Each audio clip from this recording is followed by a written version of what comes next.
ngasi numidang waram da phone ki pa pause sing de yaw I pausing Manipur Circle News na myam da pawdom jari ahan mate tentak pa paw mo na kangla pause de gilo kachari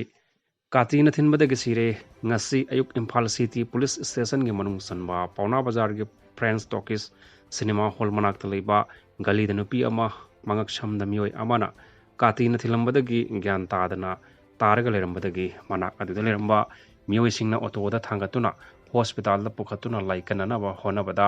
laikana ba ngamdana laikhidre hairi thadu aduga mari lenana police na senari ba mioi adu phagat khre loina na case ama register tawduna thizin ba hokre hairi thadu adu kanana kari gidamakta chatharam bano amasung senari ba mioi amadi laikhidra ba victim adugi masak maming di hojik phawbagi oina press na phangma ngamdri haina pausi asna hongli makhataba pauda cookie singna cycle da pangthokiba separate day gi thoromda sejanakhiba nongmai police na phagat pahokre ngarang me ahumda Kangpokpi district ki manung sanba cycle da committee on tribal unity ko tu gi mediang makhada pangthokiba separate day gi thoromda camouflage uniform set pa miscreant singna single barrel nongmai sejanaduna gun salute pikiba sing phaganaba police na koithi thiba hokre hairi ngarang thorom adubu mapung oina singiba local leader amadi mari lenaba singdasu police ki maikai de samon thaduna police station da lakna bakhangan gre hairi police ki paw asina hai cycle da ngarang pangthokiba separate de ge thorom aduga mari lenana FIR ama lokalle police ki kangbu nasu thejinbagi thabak chathabada thormadu da gun salute pibada senakhiba single barrel nongmai manga amadi camouflage uniform khara phagat le hairi makha tana senaba miosing phaganaba thiba homagi akan mathabak hojik chathari hairi makha taba pawda Pakistan amasung India New Delhi na Pakistan ki water supply da apan ba piba amasung military strike chathrabadi nuclear weapon fawba sijanaragani haina Pakistan na phangdoli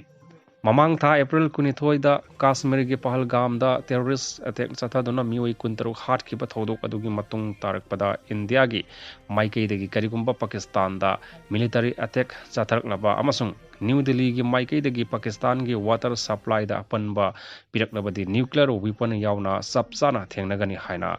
Russia da leiriba Pakistan gi ambassador Mohammad Khalid Jamali na phangdokre Pakistan ki top diplomat asina makha tana hai khibada India gi maikai dagi Pakistan territory da military strike chathana ba honai haibagi intelligence report sing phangbalai haiba strike asi matam amada hekta da chatharak pa yai adubu India gi maikai dagi Pakistan da military strike chatharak pa tarabadi conventional amasung nuclear weapons yauna angamba sakti na chapchana thengnagani hairi Jammu Kashmir gi Pahalgam terrorist attack adu Pakistan ga mari amata lainade terrorist attack aduga mari lainana India ge maikai dagi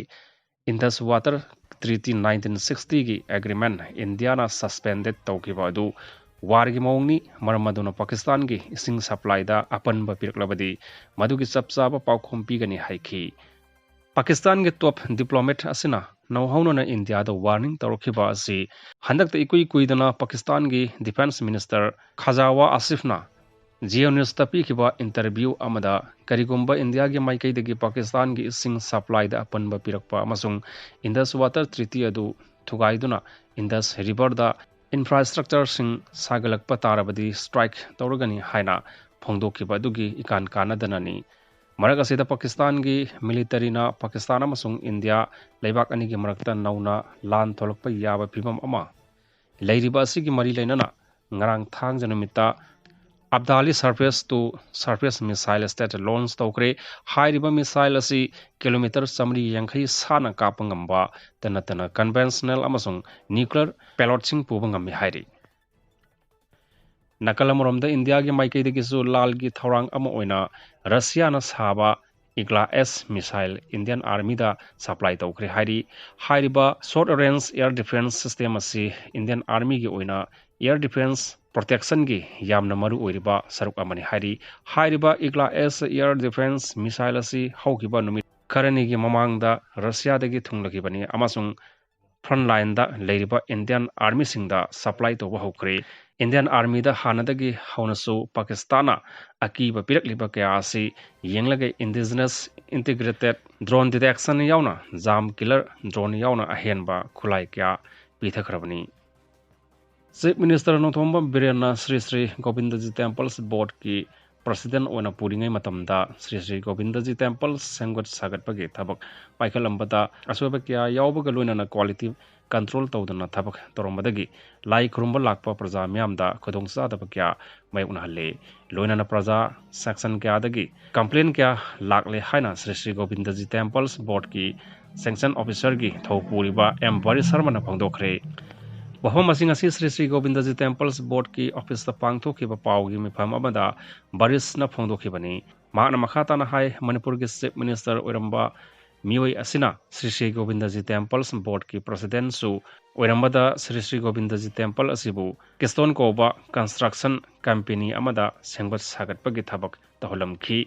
Hiram असिग मतंग Shri Shri Govindaji temples board की मियोई अमता तानारमदना मतमदुगी board की president ओइना थौपुगिबा एक्सएमना अंगमथौनी हाइदुना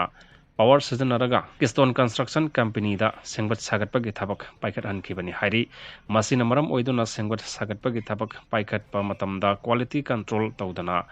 थिकागी मवोंगदा थबक तोरमदगी हौजिक असोइबा क्या यावरे हाइखी माकना मखाताना high Shri Shri Govindaji temples board की president Oramba ex chief minister न सुरचान महाराज की मतमदगी गोविंदजी टेम्पल्स बोर्ड असिदा लेरमदबा अनौबा गेट अनि साजिलंबा असिना लाई खुरुंबा लाकपा म्यामना चथोक चसिन तौबदा नुंगाइदबा क्या मायोकनहल्ले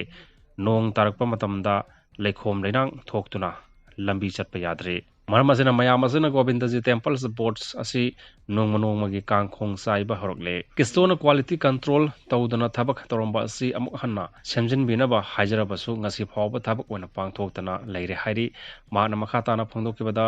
मसिदा नतना हेरिटेज की मफम अमसुंग ओरिबा गोविंदजी टेम्पल्स असि मौसागी लेजरंबा सक्तमदगी सेमदोकपा हाइबा असि टेम्पल्स बोर्ड की आरआर दसु याउदे गोविंदजी टेम्पल्स असि महाराज गंभीर सिंहना सारमलबसु निंगथौगी फोटो अमदी ममिंग ngasi फावबा टेम्पल असिदा मियाम ममांगदा पुथोक्तुना थेत्री नियम असिगी वांगमदा टेम्पल बोर्ड की लुसिंगबा अमा ओइरगा तौनिंगबता तौखिबना माके फमफम थोकपा हौजिक फंगलिबनी लाइगी मफम असिदा अंगम मथौनी हाइदुना राजनीति तौसिनबिरकनो सेंटर की लीडर सिंगना यानबनी हाइदुना लाइगी मफम असिदा तात तौबिगनो हाइखी माना मखाताना फोंदोखिबदा टेम्पल्स बोर्ड असि सलाइननबा लेंगाकना काइथरकपा सेनफम नुपा लाख 30 असि हजिक फावबा काइथोकपा यादबदगी टेम्पल बोर्ड असि चलाइबदा अवाबा ओइदुना लेरे मदुना मरी लेनना department meeting संगबिदुना अथुबा मतमदा cell काइथोकपा यहनबियु लोनना Govindji temple असि सेंगत सागतपदा किस्टोन कंस्ट्रक्शन कंपनी ना असोइबा क्या यावरिबा सिसु अथुबदा सेमबियु हाइखी